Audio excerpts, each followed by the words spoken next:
Hello friends, welcome to online study bytes. मैं हूं प्रतीक्षा और SCERT साइंस की बुक हम पढ़ रहे हैं। क्लास 8 की ये बुक है। 11 चैप्टर के बाद 12 चैप्टर पर पहुंच चुके हैं, जो कि है प्रकाश एवं प्रकाश यंत्र। तो चलिए स्टार्ट कर लेते हैं। वीडियो ज़रूर लाइक कर दीजिएगा और नए हैं तो सब्सक्राइब करके बेल आइकन पर प्रेस करना मत भूलिएगा। पिछली कक्षाओं में हम प्रकाश के गमन पथ, परावर्तन के नियम, दर्पणों से प्रतिबिंबों का बनना और उनके उपयोगों के बारे में विस्तृत चर्चा कर चुकी हैं। तो इस अध्याय में हम अपवर्तन तथा उससे संबंधित घटनाओं की चर्चा करेंगे।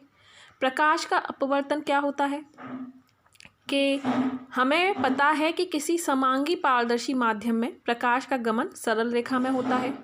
जब प्रकाश की किरण एक समांगी पारदर्शी माध्यम से दूसरे समांगी पारदर्शी माध्यम में प्रवेश करती है तो प्रकाश का जो गमन है, प्रकाश का जो पहुंचना है, उस पर थोड़ा बहुत प्रभाव पड़ता है और उसी प्रभाव के पड़ने को हम प्रकाश का अपवर्तन कहते हैं। तो यहाँ पर एक पिक्चर के माध्यम से दिखाया गया है कि ये देखिए कि एक सिक्का और खाली कप लिया गया है। सिक्के को खाली कप में रखा गया है। सिक्के सहित कप को मेज पर रखना है। सिक्के को देखते हुए अपने आप को कटोरे से तब तक दूर ले जाएं जब तक सिक्का आपकी आंख से ओझल ना हो जाए। अपने किसी मित्र से कप में तब तक पानी डालने को कहें जब तक आपको इसी स्थिति में सिक्का दिखाई देने ना लगे। तो जैसे जैसे आप पानी डलता जाएगा तो आपको थोड़ी देर बाद सिक्का दिखाई देने लगेगा। प्रारंभ में सिक्के से आने वाली प्रकाश की किरणें हमारे नेत्रों तक नहीं पहुंच रही थीं। कप में पानी भर देने पर सिक्के से आने वाली प्रकाश की किरणें पानी के पृष्ठ से मुड़ जाती हैं और जल से वायु में आकर एक अलग सरल रेखे पथ पर गमन करती हैं। वायु से आने वाली यह प्रकाश किरण हमारे नेत्रों तक पहुंचती है और सिक्का फिर से दिखाई देने लगता है, किंतु सिक्का कप के पैंदे से कुछ ऊपर दिखाई देता है। तो ये चीज़ आप करके देख सकते हैं, ये प्रैक्टिकल आप करके देख सकते हैं, तो आपको पता चल जाएगा कि प्रकाश का अपवर्तन क्या होता है। प्रकाश की किरण जब एक समांगी पारदर्शी माध्यम से दूसरे समांगी पारदर्शी माध्यम में तिरछा प्रवेश करती है, वह दोनों माध्यमों को अलग करने वाले पृष्ठ पर मुड़ जाती है और इस घटना को प्रकाश का अपवर्तन कहते हैं। दोनों पारदर्शी माध्यमों को अलग करने वाले पृष्ठ पर आपतन बिंदु के लंबवत रेखा को आपतन बिंदु पर अभिलंब कहते हैं। पारदर्शी माध्यमों को अलग करने वाले पृष्ठ की तरफ आने वाली प्रकाश किरण को आपतित किरण यानी कि इंसिडेंट रेज तथा दूसरे माध्यम से इस पृष्ठ के से दूर जाने वाली प्रकाश किरण को अपवर्तित किरण कहते हैं।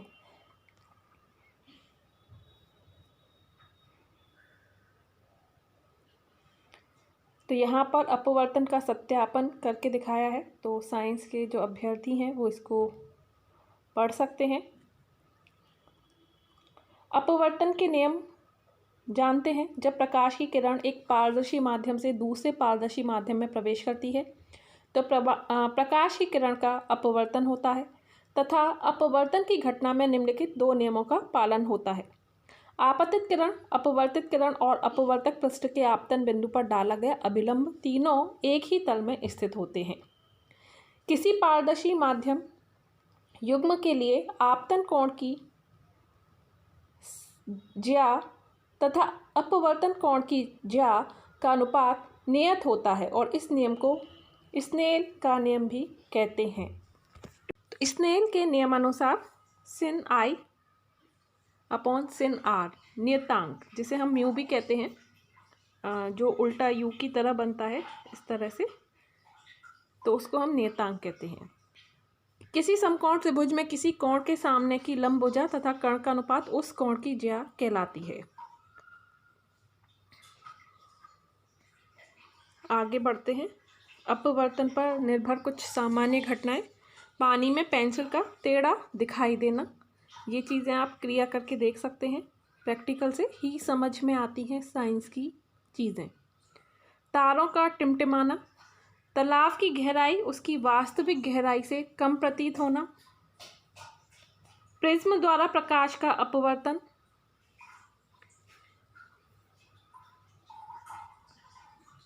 कांच के प्रिज्म द्वारा श्वेत प्रकाश का विक्षेपण,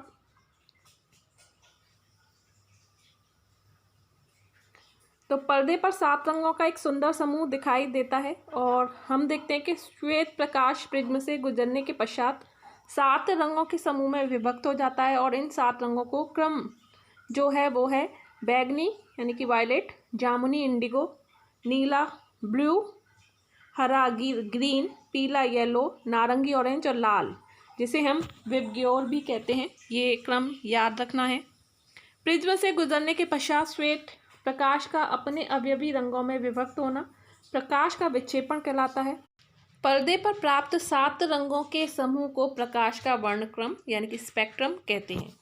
नेक्स्ट जो पॉइंट है लेंस, ये इंपॉर्टेंट पॉइंट है। यहाँ से क्वेश्चन आपका ज़्यादातर पूछे जाते हैं एग्ज़ाम में, तो इसको आप ध्यान से ज़रूर पढ़ें।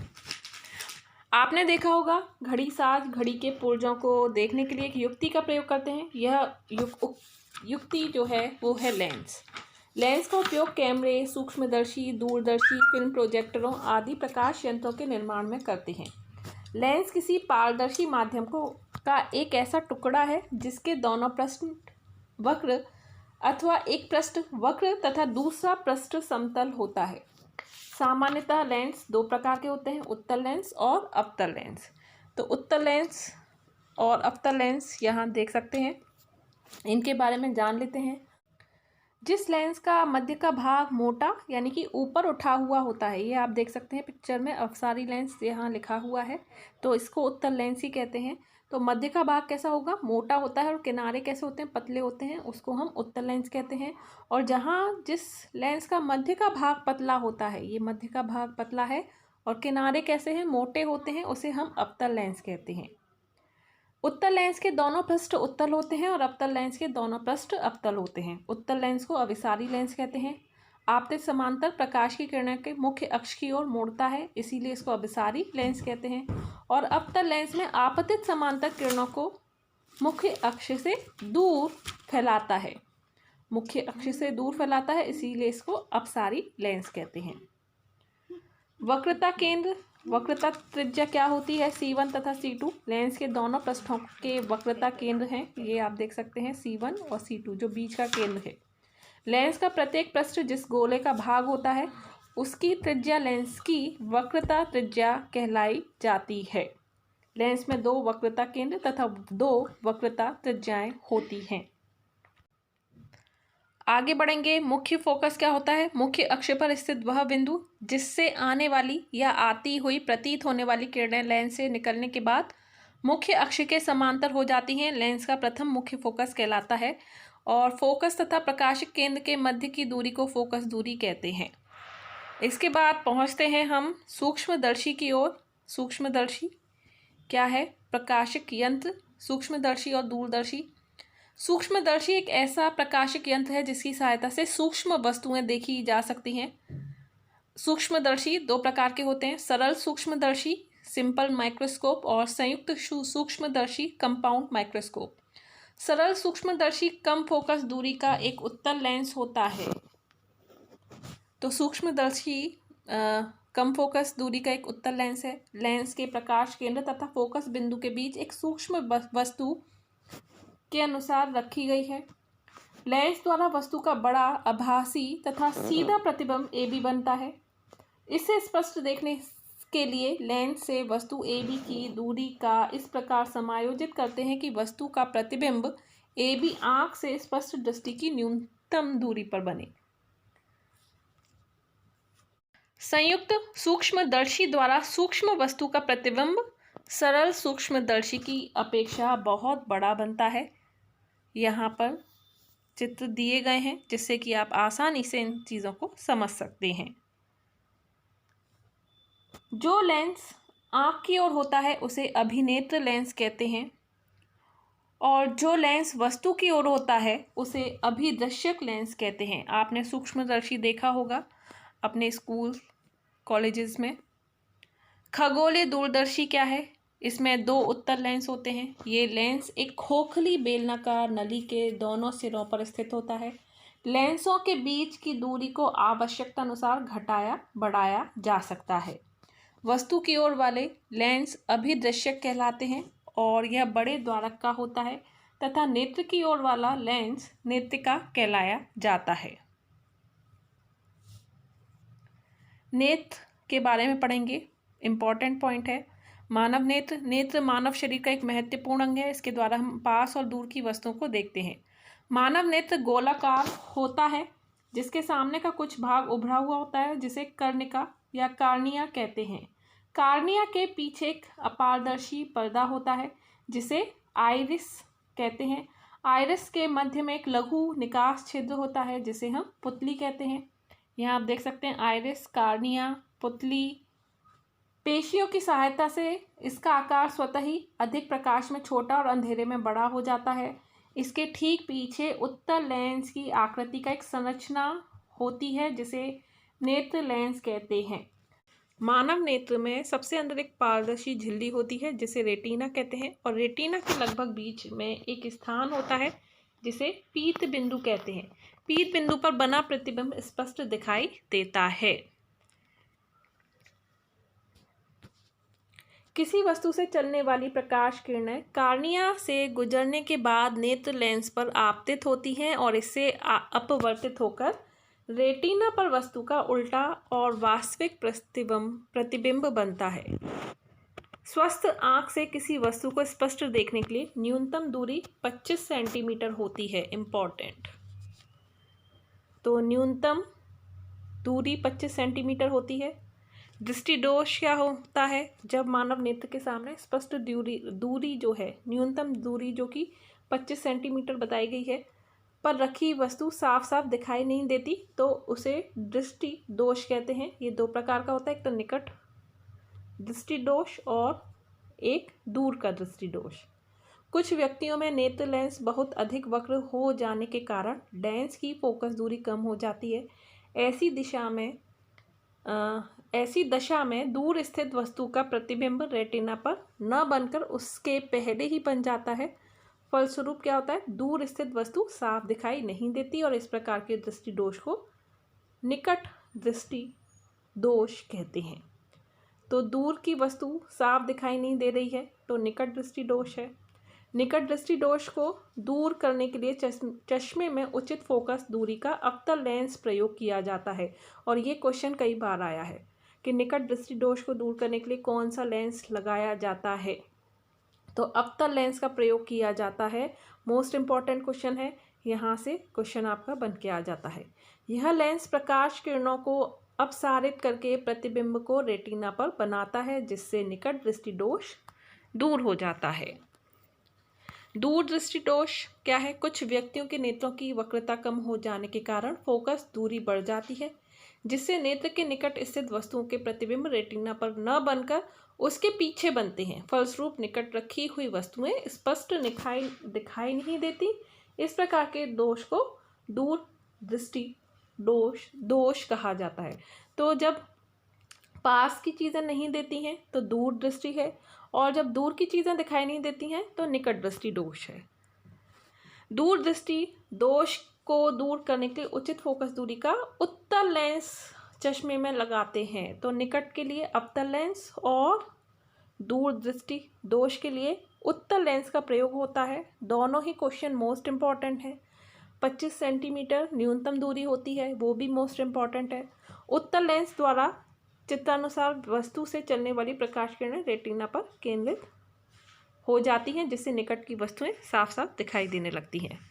फोटोग्राफी कैमरा एक ऐसा उपकरण है जिसकी सहायता से किसी वस्तु या व्यक्ति का स्थायी प्रतिबिंब फोटोग्राफिक प्लेट या फिल्म पर प्राप्त किया जाता है। फोटोग्राफिक कैमरे में किस लेंस का प्रयोग होता है? ये सभी जितनी भी चीज़ें आ रही हैं इम्पॉर्टेंट है। उत्तल लेंस का उपयोग होता है और इन्हीं में से इसी तरह के क्वेश्चन आपके बनकर आएंगे। क्रियाकलाप हम इसलिए छोड़ देते हैं क्योंकि हमें पता है वहाँ से क्वेश्चन इतना बन के नहीं आने वाला। वो सारी चीज़ें आपके डीपली यानी कि 8th में जो बच्चे पढ़ेंगे उनको समझने के लिए बनाई जाती हैं। अब हम जो तैयारी कर रहे हैं वो हमारे एग्ज़ाम की, चाहे वो जूनियर एडिट का हो, सुपर टेट का हो, उसकी तैयारी कर रहे हैं, तो उसमें इन्हीं तरह के क्वेश्चन पूछे जाते हैं कि फोटोग्राफिक कैमरा है उसमें कौन सा लेंस प्रयोग किया जाता है, या दूर दृष्टि दोष को दूर करने के लिए कौन से लेंस का आप प्रयोग करोगे, तब आपका आंसर यहाँ से आएगा। ठीक है, फोटोग्राफिक कैमरे की बात हो रही है तो उत्तल लेंस का उपयोग होता है। आगे यहाँ पर हमारा जो चैप्टर है वो एंड होता है। अभी चलते हैं कुछ क्वेश्चन आंसर, जैसे कि आपको पता लग जाएगा कि जो भी हमने पढ़ा है उससे हम प्रश्नों के उत्तर दे पाएंगे या नहीं। मानव नेत्र किसी वस्तु का प्रतिबिंब बनाता है, कार्निया पर, आइरिस पर, पुतली पर या रेटिना पर। तो हमने अभी पढ़ा जितनी भी चीज़ें थी वो रेटिना के आगे या पीछे ही होती हैं, तो आंसर इसका सही होगा ऑप्शन डी, रेटिना पर। नेक्स्ट क्वेश्चन की ओर बढ़ते हैं। सामान्य नेत्र के लिए निकट बिंदु की दूरी है तो 25 सेंटीमीटर, ऑप्शन सी इसका सही आंसर है।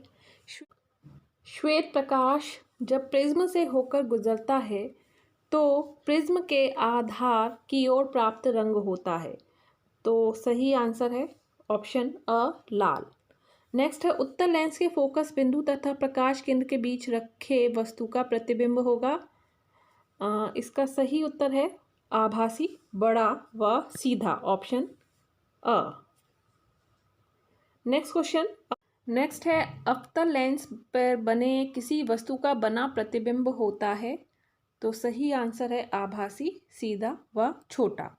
तो इसी के साथ अभी के लिए इतना ही। नेक्स्ट वीडियो में नेक्स्ट चैप्टर के साथ मिलते हैं।